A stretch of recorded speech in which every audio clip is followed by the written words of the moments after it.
Mas aí. Posição.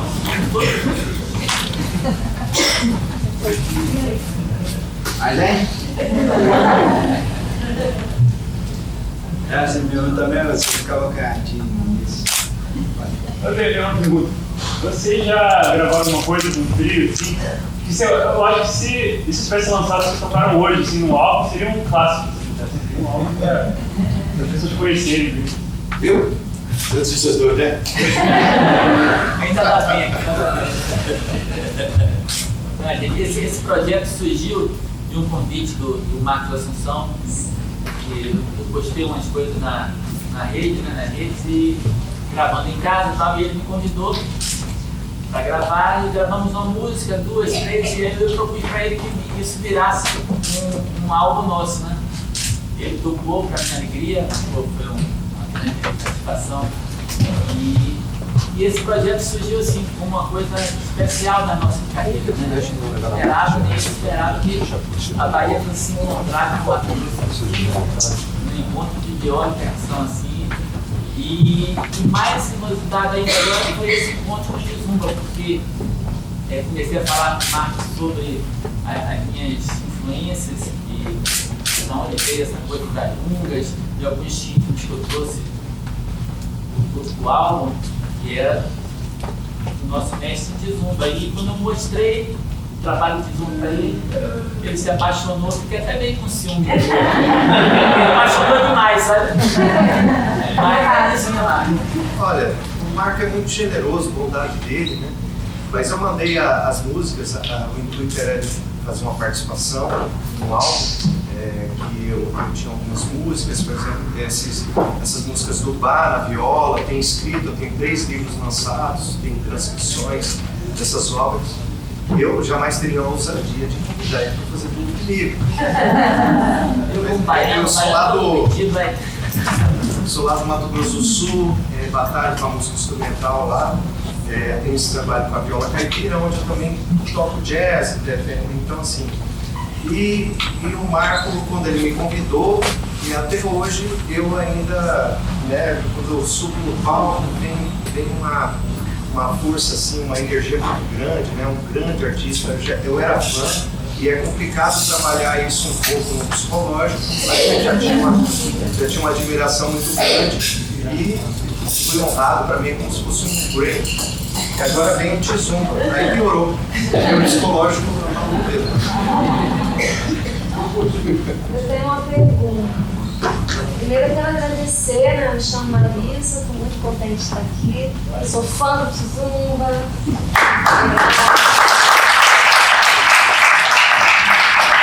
E aí eu queria saber do seu instrumento violeiro, que eu nunca vi assim engenhado, né? Que é isso? Você que fez? Não, eu pedi para o luthier lá do Mato Grosso do Sul, é amigo, né? Porque eu tocava viola caipira e a guitarra semiacústica, e eu pendurava ela e tocava viola e improvisava a guitarra. Eu não improviso na viola porque ela tem uma afinação que eu acho que não deu muito certo para improvisar na linguagem que eu gosto de improvisar, mas voltado ao jazz também. E inspirado nas guitarras do Led Zeppelin, do neck, eu falei, vou fazer um double neck pantaneiro, né?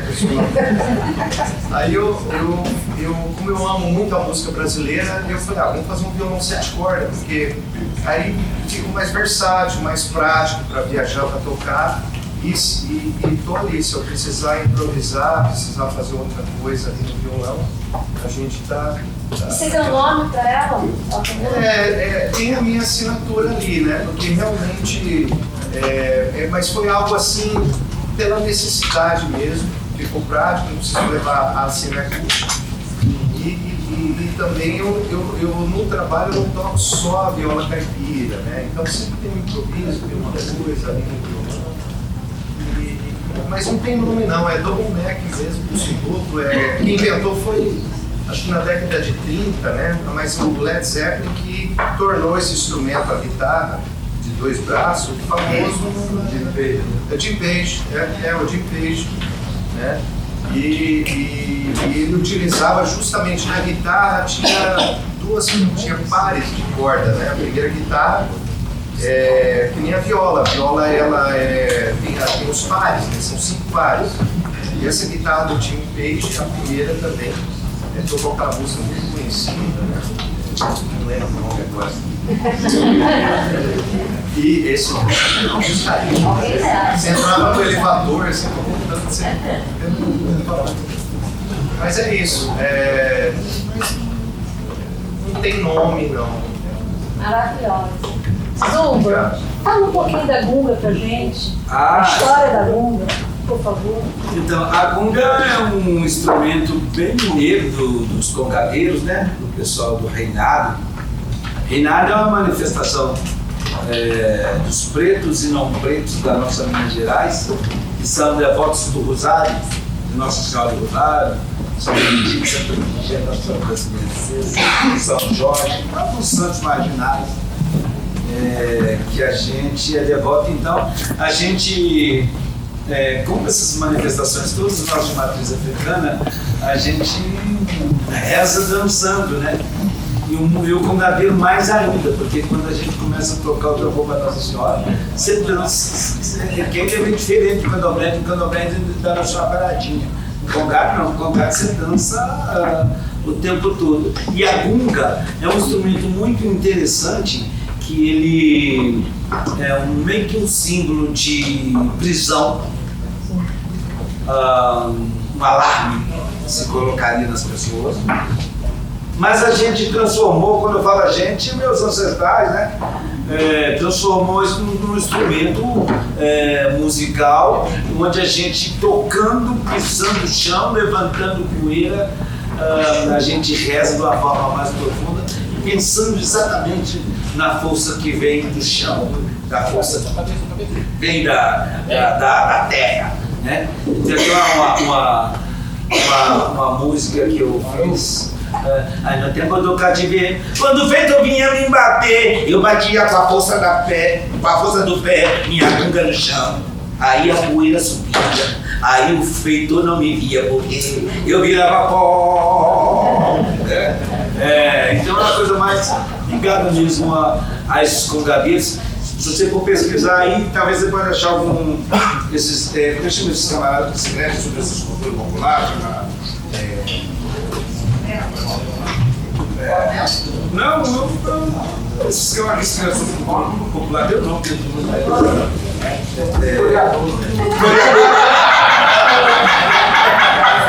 você não foi historiador, mas tem um outro nome ainda próximo, hein? Antropólogo.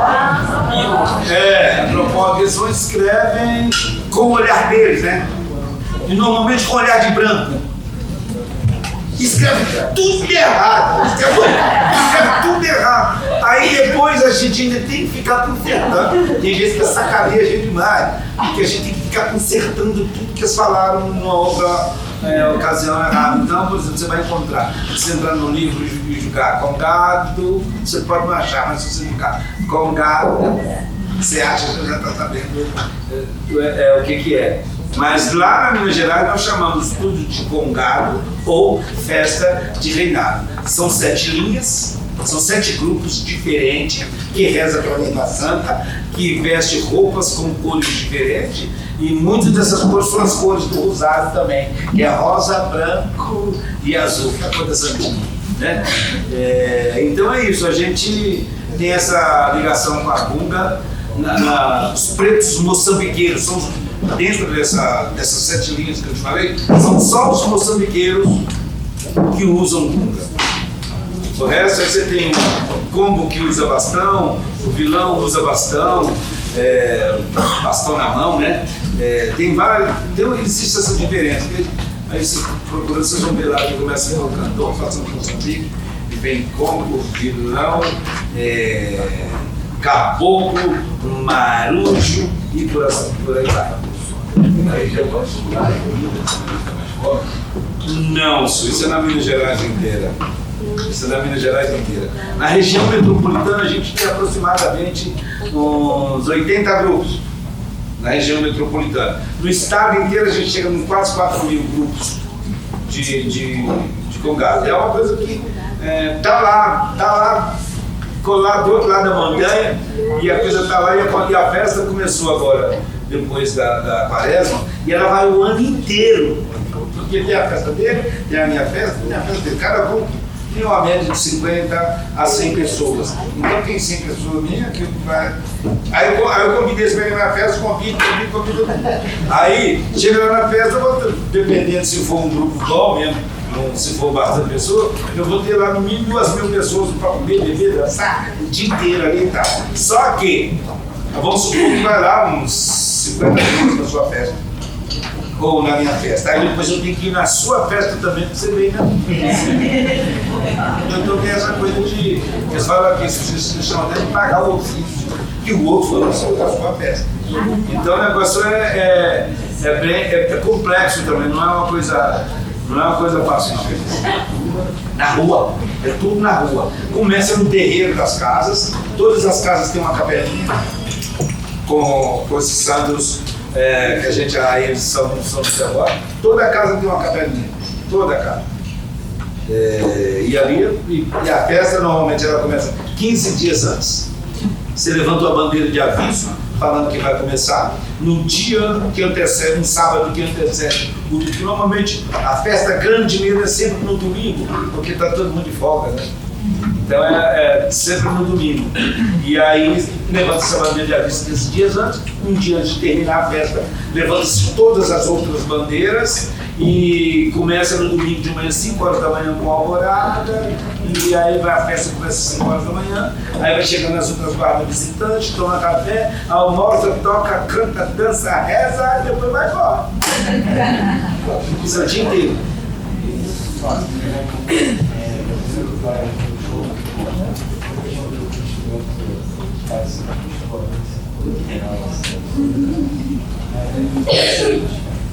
Há alguns meses atrás, fiz uma viagem assim, do sul, e quando eu voltei para o Brasil, eu sabia muito sobre a diferença do país do sul e do Brasil. E eu comecei a perceber que não tem nada a ver com o Brasil, mas quando eu vim aqui, Bahia, e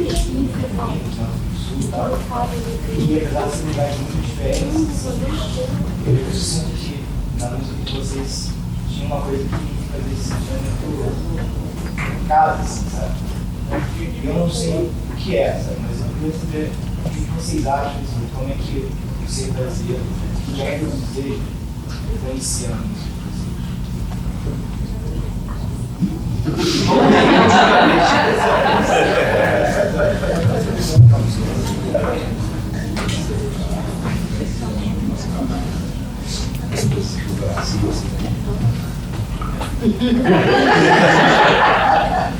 Bom, é legal quando você. É tão bom ouvir uma fala dessa, cara, porque quando as pessoas falam, poxa, eu viajei e fico no conheço o Brasil. Esse Brasil é muito grande. Ele é muito grande.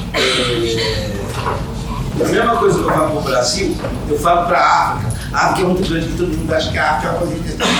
Não, são 50 e tantos países pequenos. Quando nós temos aqui 25 estados pequenos, do tamanho de países africanos e europeus. Realmente é muito difícil da gente conhecer esse nosso Brasil todo. Mas a gente sabe, pelo fato do Brasil ser esse país diverso, por causa do tamanho, né? Quando você vê, eu estou aqui do lado desse baiano que tem um conhecimento de música, ele tem um conhecimento de música do mundo. Do mundo. Ele não tem só o conhecimento da música lá da Bahia, porque ele foi conhecer o Brasil todo.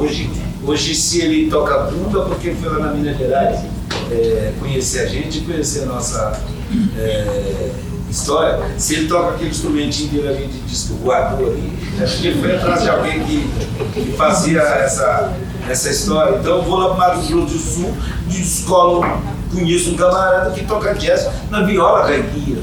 Então, esse Brasil, a gente tem que descolar o nosso umbigo do nosso chão. Quando estou falando isso, fica muito de costa para o próprio país, né? O Milton Nascimento, a gente muito bem descreveu isso, que a gente fica de costa para o país, olhando para não sei para onde, para o lugar que a gente vai lá também, eles não tratam a gente bem, e a gente tem aqui, nós estamos dedicados para lá, está com a mãe, está com o pai, está com a irmã, está com a língua, está com tudo aqui, né?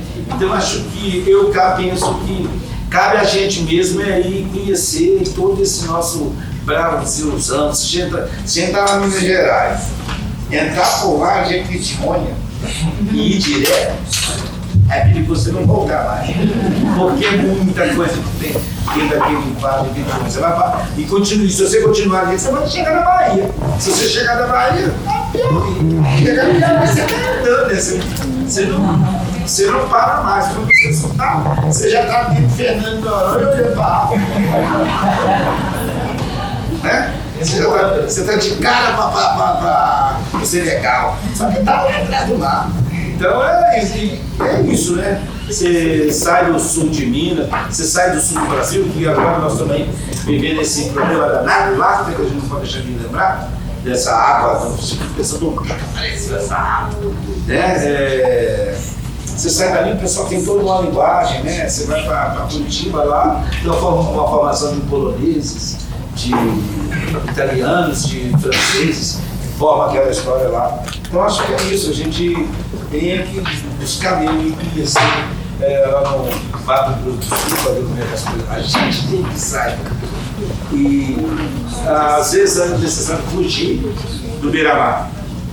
Mas para quem não sabe, vocês hoje trouxeram um pedaço de reais. Trouxeram meu avô, meu bisavô, trouxeram Pereira, trouxeram Bahia, trouxeram até Rei, Tecno, fora. Então, assim, foi uma viagem para o Brasil. Muito obrigada. Vocês têm.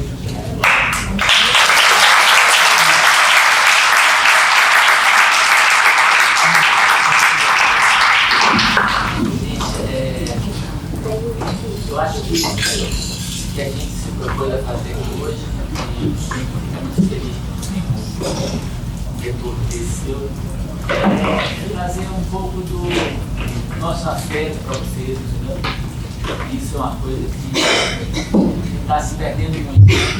A gente hoje tem essa coisa da comunicação super rápida e digital, onde passa mil coisas na sua frente e vocês não conseguem olhar direito o que está ao seu lado. Então, o que a gente propôs para vocês hoje foi um pouco de uma música de criação que o Lima tocou, que minha vez é uma prece, uma coisa para conectar, buscar essa coisa da ancestralidade, buscar nossos protetores, o que a gente acredita, nossa memória afetiva, nosso Brasil. Então, quando você também falou da coisa basicamente o que eu penso é que é só realmente continuar de olhos abertos e braços abertos quando você passar, porque o aprendizado é grande, é contínuo e não existe um músico ou ritmo profissional em qualquer área que não necessite desse contato, desse afeto, desse abraço, enfim. É tudo amor, né? Eu só queria dizer uma coisa aqui, só para fechar aqui a nossa parte, é que tudo isso, tanto ele quanto eu, quanto o Marquinhos, a gente tem a nossa obra, o nosso trabalho totalmente fincado, fundamentado na cultura popular. Tudo o nosso bem da cultura popular. Seja onde ela estiver, a gente passa por ela, porque pra gente é legal a gente tocar até como se toca o pessoal da cultura popular mesmo, que a gente tem até a liberdade para tocar do nosso jeito, tocar da nossa forma, né? Respeitando toda a parte brasileira, onde tem os brincantes, onde tem os foliões, né? Onde tem o pessoal de carnaval. É isso, nossa história está calcada na cultura popular. Achei legal, quando eu comecei a ouvir a fala de cada um de vocês, né? Então, imaginar, fiquei pensando, se vocês três falassem ao mesmo tempo, ia sair o som que vocês fizeram agora. É muito legal. É exatamente isso. Obrigado. Oi, tudo bem? Primeiro eu queria agradecer pelo show, foi incrível, eu amei. Eu queria perguntar um pouquinho sobre quais são as referências de musicistas que vocês gostam, porque, sei lá, eu senti muito Mateus Aleluia, uma das referências que eu pegaria, mas eu tem várias. Eu queria também saber de você, Marco, qual que é a sua história com a viola e como que é essa ancestralidade da viola caipira? Desde muito pequeno, assim, meu saudoso avô, né? Eu levo a Assunção em homenagem a ele. Ele, desde muito pequeno, ele me chamava para cantar moda de viola, né? Aí me ensinou a ensinar viola, essas coisas. Mas assim, eu não queria saber de viola não, aí eu aprendi a tocar violão, porque é questão natural mesmo. Aí eu fui tocar guitarra, tive banda, né, na adolescência. Eu fui ter um reencontro com a viola, eu estava contando para eles, em 2008. Eu tinha um trio de jazz, eu tenho formação na UFMS em violão, erudito, né? E aí eu passando na frente da loja lá, eu olhei aquele instrumento, mas antes disso, eu escutei o Ivan Vilela, um álbum do Ivan Vilela chegou no meu ouvido. Aí, tanto que eu já tive essa oportunidade de encontrar o Ivan, né? Muita gente lá no Brasil.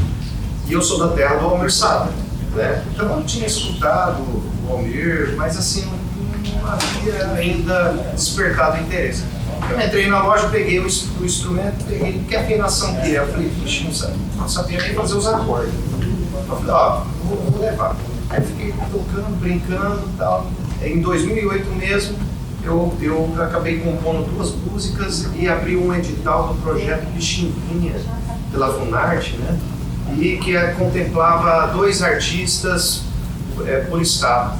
Aí eu fiz e mandei essas composições, né? Preparei tudo.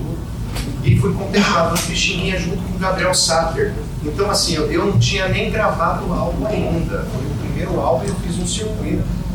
E então, desde então, foi um choque também, porque a viola não saiu mais. Mas com o passar do tempo, eu, por exemplo, meus primeiros álbuns, eu tenho 4 álbuns gravados, então a viola aparecia em 3 músicas autorais ali no álbum, aí, a partir do segundo etapa em diante. Todas as faixas têm a viola, até chegar no álbum do Marco, que só tem a viola. Então, assim, e os outros instrumentos fazem parte, mas na totalidade agora parece que a viola toma conta mesmo. É uma coisa, eu acredito que estava no sangue, né? Faz parte de todo o contexto. E foi natural, foi uma coisa. Não tem explicação, tem explicação. Oi? Na verdade, isso que você vai me dar a oportunidade de falar. Na verdade, o jazz é mundialmente estabelecido a ideia da improvisação, essa liberdade, é só isso que eu faço uso, né? Apesar de ter um guitarrista, né? Ter entrado no Charlie Parker, Joe Coltrane, ter tocado aí no trio, toda essa praia. Mas quando eu faço minha música, é música na viola ou no violão, isso já foi. Eu só penso nessa liberdade que o jazz dá para a viola, na música, né? Para a improvisação. Você tem ali os arranjos, por exemplo, a gente tem um arranjo para o Louro, do Gilberto Jesus. E não tem frase jazzística, né? Na verdade é uma construção ali das ideias dentro da concepção da música brasileira. Eu tenho até uma experiência que eu fui tocar na Espanha, em eu estava contando com Jesus. Aí, na hora que ele estava com o trio lá, a gente foi fazer uma jam, né? Aí começamos a tocar um jazz e os caras, não, para. música brasileira. Aí o pessoal lá fora quer ouvir música brasileira e a gente está fazendo o que a gente ama, assim. Mas não inserir o jazz na linguagem jazzística, né? Não tenho essa intenção. É uma curiosidade ainda no gancho da viola, a questão, uma coisa que eu sempre fiquei curioso mesmo em saber a respeito da questão do chibado da cascavel, que alguns violeiros usam, ou usavam, não sei se hoje em dia, de repente, estamos ecologicamente corretos. Você tem alguma explicação assim sobre... Eu estava procurando uma para ver o que acontece. Não, e a sua sendo híbrida, né? Um instrumento. Tem algumas crenças, né? Eu já ouvi falar que é questão da sonoridade, questão de. Mas assim, eu não me aprofundei muito nessa questão, mas eu já tentei com alguns amigos fazendo, você achou lá você traz para mim o ISO da cascavel. ISO, né? Mas assim, não pesquisei a fundo isso não. Mas não quero ter uma cascavel de perto. Aí tinha muito aí no bom. Gente, a gente vai fazer só a última pergunta do meu querido. A gente realmente vai ter que avançar. Liberar um contrato mesmo. Agora tem que. Mas, por favor. Eu vou para você mesmo, que eu vim parar aqui hoje, na verdade, porque eu fui num show que você fez com o Billy Cobham, no baterista de jazz, do Montreux. Aí eu vi você tocando berimbau lá no meio do show de jazz, americano, né? Eu queria saber o que você traz de influência do jazz de fora para cá, ou se você estava ali, assim, quando você toca com as pessoas, você traz mais coisas que fica lá. Uma das coisas que você tem mais, né? Olha, o meu contato com o Billy Cobham foi em 2006 e a minha experiência com ele foi, já gravei 5 CDs dele, ele já participou do meu também. E foi interessante porque eu fui para fazer um turnê com ele na Ásia e eu ensaiei em casa sozinho 2 músicas, 2 partes, tudo. E eu preparei assim, tipo 2, 3 ideias para cada música. Eu ia chegar lá, ia fazer um ensaio e tocar. Então, qual foi o que é que eu tentei levar para o trabalho dele? Eu pensei assim, o Billy Cobham é um cara que, para quem não conhece, é um dos maiores bateristas do mundo, um cara que trabalha com uma Ravish Orquestra, com o Miles Davis, enfim. Ele é realmente uma lenda do fusion, desse estilo. E quando eu cheguei lá, o que eu pensei? Falei assim, se ele quisesse um cara que tocasse música latina, cubana, ou música flamenca, ou qualquer outro estilo, ele teria convidado alguém da Europa ou do lado perto. Se ele está buscando a pessoa do Brasil, é porque se ele olhou meu trabalho, conheceu meu trabalho e gostou, porque ele queria aquela identidade. Então eu peguei onde tinha uma coisa meio latina, eu botei uma zabumba. Onde tinha uma outra coisa, eu encaixei o berimbau, o berimbau enlouqueceu com o som do berimbau. Então, eu fui fazendo isso, trazendo tubos, gosto muito de coisas experimentais, né? E deu super certo. Ele é um cara muito sensível e é realmente uma experiência para mim muito rica. Então, sempre que eu trabalhei com qualquer um desses artistas, por exemplo, os Titãs, eu levei um set para tocar com os Titãs, que depois eles me falaram, né? Nando Reis, que era muito meu amigo, assim, falou, Marco, dando risada assim, depois de 2, 3 meses, sabe, tocando os monstros, cara, depois do primeiro ensaio, a gente olhava um pro outro assim, eu ficava assim, que set é esse? O cara enlouqueceu, eu pensava que eu enlouqueci, né? Aí alguém falou, vamos dar mais uma chance pra ele aí e tal. Aí no outro dia eu vim de novo e seguindo com a minha. Eu trouxe cuíca, eu trouxe camon, berimbau, surdo, virado, alfaia, tudo. Aquela música, comida é água. rock and roll, eu botei o berimbau doido lá, resultado, cara. Eles se apaixonaram, foi um astral, mas era preciso que eu tivesse muita convicção, eu acreditava muito no que eu estava fazendo. Então a gente precisa realmente acreditar muito na sua verdade. Minha verdade é essa. Então, quando alguém me convida, eu tento mostrar isso. Essa é a verdade dele. Isso é uma vida dos deuses. Gente,